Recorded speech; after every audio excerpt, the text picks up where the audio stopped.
You might be wondering how you make £20 fast. Well, it's fairly simple. You go around to your neighbours with a lawnmower, or you can buy a cheap lawnmower from your local shop and ask them if they need their lawn mowing. They can say yes and ask you to name a price.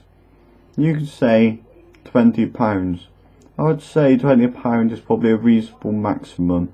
If you ask for any more, they probably wouldn't pay you.